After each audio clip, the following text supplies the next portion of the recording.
छत्तीसगढ़ के समस्त कर्मचारियों से संबंधित एक बहुत ही महत्वपूर्ण जानकारी प्राप्त हो रही है। जानकारी में आगे बढ़ने से पहले जो साथी पहली बार चैनल पर विजिट कर रहे हैं, चैनल को सब्सक्राइब कर लीजिए, बेल आइकन को प्रेस कर दीजिए, जिससे समस्त प्रकार के कर्मचारियों से संबंधित जानकारी आपको लगातार इस चैनल के माध्यम से मिलती रहे।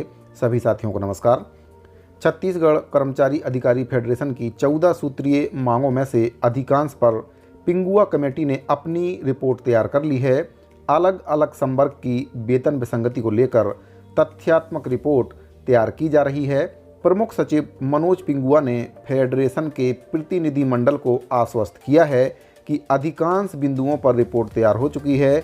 वेतन विसंगति को दूर करने के लिए भी तथ्यों के आधार पर रिपोर्ट बनाई जा रही है।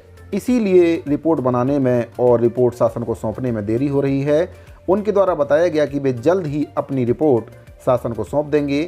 जैसा कि आप सभी को पता है, छत्तीसगढ़ अधिकारी कर्मचारी फेडरेशन कई वर्षों से लगातार कर्मचारियों के हितों में कार्य करते आया है और शासन प्रशासन को कर्मचारियों की जो लंबित मांगें हैं उनसे अवगत कराते आया है।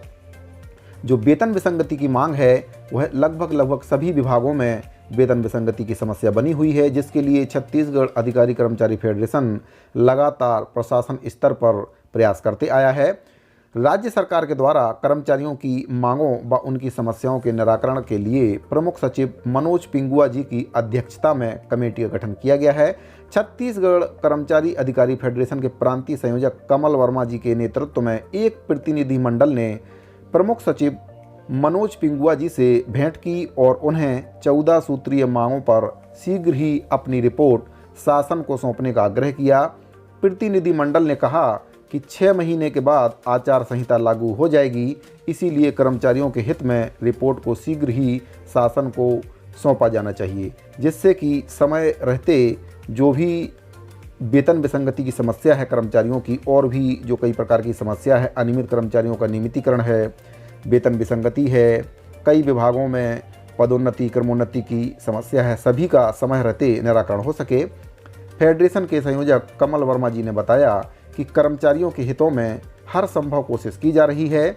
इसी कड़ी में प्रमुख सचिव से प्रतिनिधि मंडल के साथ मुलाकात की और शीघ्र ही उनके द्वारा जो रिपोर्ट तैयार की जा रही है उसको शासन को सौंपने का आग्रह भी फेडरेशन के द्वारा किया गया। फेडरेशन की ओर से वेतन विसंगति के संबंध में तथ्यात्मक जानकारी दी गई, जिससे कि रिपोर्ट बनाने में आसानी हो। प्रमुख सचिव ने आश्वस्त किया कि वे जल्द ही अपनी रिपोर्ट तैयार करके शासन को सौंप देंगे। जो रिपोर्ट फेडरेशन के द्वारा शासन के समक्ष जो मांगें रखी गई हैं और जो रिपोर्ट जिस पर तैयार हो रही है उसके बारे में आपको मैं बता देता हूं क्या विसंगति है और किस प्रकार की विसंगति है। कई विभागों में वेतन विसंगति की समस्या चल रही है। इसमें लिपिक संवर्ग की वेतन विसंगति का निराकरण, साथ ही शिक्षक व स्वास्थ्य संवर्ग सहित अन्य कर्मचारियों के वेतन विसंगति का निराकरण भी इसमें किया जाएगा। प्रदेश के कर्मचारियों व पेंशनरों को जुलाई 19 का 5% व जनवरी 20 का 4%, कुल 9% महंगाई भत्ता स्वीकृति आदेश जारी किया जाए, दूसरी मांग है। तीसरा है छत्तीसगढ़ वेतन पुनरीक्षण नियम 2017 का बकाया एरियर्स 4 किस्त के भुगतान के लिए आदेश जारी किया जाए। सभी विभागों में लंबित सर्वगीय पदोन्नति क्रमोन्नति समयमान व तृतीय समयमान वेतनमान का लाभ समय सीमा में प्रदान किया जाए। सहायक पशु चिकित्सा अधिकारी व सहायक शिक्षक पद पर नियुक्ति, शिक्षकों की तृतीय समयमान वेतनमान स्वीकृति आदेश जारी किया जाए। शासकीय सेवा के दौरान कोरोना से मृत कर्मचारी व अधिकारियों के परिवारों को राजस्थान सरकार की तर्ज पर 50 लाख अनुग्रह राशि स्वीकृति आदेश जारी किया जाए। कोरोना ड्यूटी में लगाए गए शासकीय सेवकों को कोरोना भत्ता दिया जाए। अगला मांग है अनियमित कर्मचारियों को नियमितीकरण किया जाए और सेवा से जिन कर्मचारियों को पृथक कर दिया गया है उन अनियमित कर्मचारियों की सेवा को बहाल किया जाए, उनको दोबारा से सेवा में लिया जाए। जैसा कि आप सभी को पता है, अनियमित कर्मचारियों का मुद्दा अभी बहुत ही जोरों शोरों से चल रहा है। शासन के जन घोषणा पत्र में भी यह मुद्दा शामिल था और सरकार के द्वारा वादा किया गया था कि जैसे ही कांग्रेस पार्टी की सरकार बनेगी 10 दिन के भीतर अनियमित संविदा वेतनभोगी कर्मचारियों को रिक्त पदों में नियमितीकरण की कार्रवाई की जाएगी, लेकिन अभी तक किसी भी प्रकार की कार्रवाई शासन के द्वारा नहीं की गई है। सरकार के 4.5 वर्ष पूरे हो चुके हैं, लेकिन अभी तक नियमितीकरण की जो प्रक्रिया है वह पूरी नहीं हो पाई है। मुख्यमंत्री महोदय जी के द्वारा बताया गया था कि समस्त विभागों से 5 बिंदुओं पर जानकारी मांगी गई है, लेकिन अभी कई ऐसे विभाग हैं जिनके द्वारा जानकारी नहीं भेजी गई है। जैसे ही जानकारी समस्त विभागों से मिलेगी तो इस पर निर्णय लिया जाएगा। अगला मांग है जन घोषणा पत्र में उल्लेखित 4 स्तरीय पदोन्नति वेतनमान स्वीकृत आदेश जारी किया जाए। साथ ही घोषणा पत्र में उल्लेखित अन्य मांगों को पूरा किया जाए। छत्तीसगढ़ वेतन पुनरीक्षण नियम 2017 के मूल वेतन के आधार पर 10% गृह भाड़ा भत्ता सहित अन्य समस्त भत्ता स्वीकृति आदेश जारी किया जाए। राज्य में पुरानी पेंशन योजना लागू किया जाए।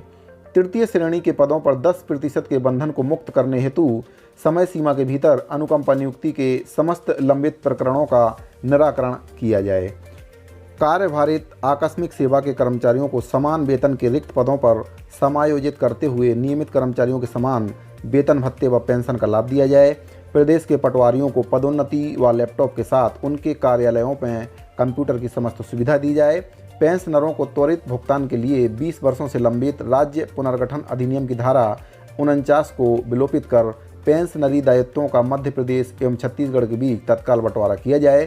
साथ ही सेंट्रल पेंशन प्रोसेसिंग सेल भारतीय स्टेट बैंक गोविंदपुरा भोपाल से पृथक कर रायपुर छत्तीसगढ़ में स्थापित कर छत्तीसगढ़ के प्रकरणों का निपटारा किया जाए। तो साथियों, ये सारी मांगें छत्तीसगढ़ अधिकारी कर्मचारी फेडरेशन के द्वारा शासन से की गई थी, जिनके संबंध में पिंगुआ कमेटी के द्वारा रिपोर्ट तैयार की जा रही है। समस्त तथ्यों को ध्यान में रखकर रिपोर्ट तैयार की जा रही है ताकि समस्त विभागों में जो वेतन विसंगति की समस्या है उसको दूर किया जा सके और जो अनियमित संविदा दैनिक वेतनभोगी कर्मचारी हैं उनके संबंध में भी शासन को रिपोर्ट सौंपी जा सकती है और उनका निराकरण भी जल्द से जल्द होने की संभावना है। क्योंकि शासन के घोषणा पत्र में अनियमित कर्मचारियों के नियमितीकरण की बात कही गई थी और यह मुद्दा ज्वलंत मुद्दा है। इस पर शासन को तत्काल निर्णय लेना चाहिए। अनियमित संविदा दैनिक वेतनभोगी कर्मचारियों को रिक्त पदों पर नियमितीकरण शासन को करना चाहिए। जिन कर्मचारियों की छंटनी विभागों के द्वारा कर दी गई है उन कर्मचारियों को तत्काल विभागों में दोबारा से सेवा पर रखना चाहिए, उनकी सेवा को बहाल करना चाहिए। तो साथियों, इन सभी मांगों के साथ छत्तीसगढ़ अधिकारी कर्मचारी फेडरेशन के द्वारा जो पिंगुआ कमेटी की रिपोर्ट है उस रिपोर्ट को तैयार किया जा रहा है और उम्मीद है कि जल्द ही समस्त कर्मचारियों की जो समस्या है उसका समाधान निकलेगा। साथियों, इस वीडियो में फिलहाल इतना ही। मिलते हैं अगली वीडियो में एक और नई जानकारी के साथ। तब तक के लिए दीजिए इजाज़त। धन्यवाद।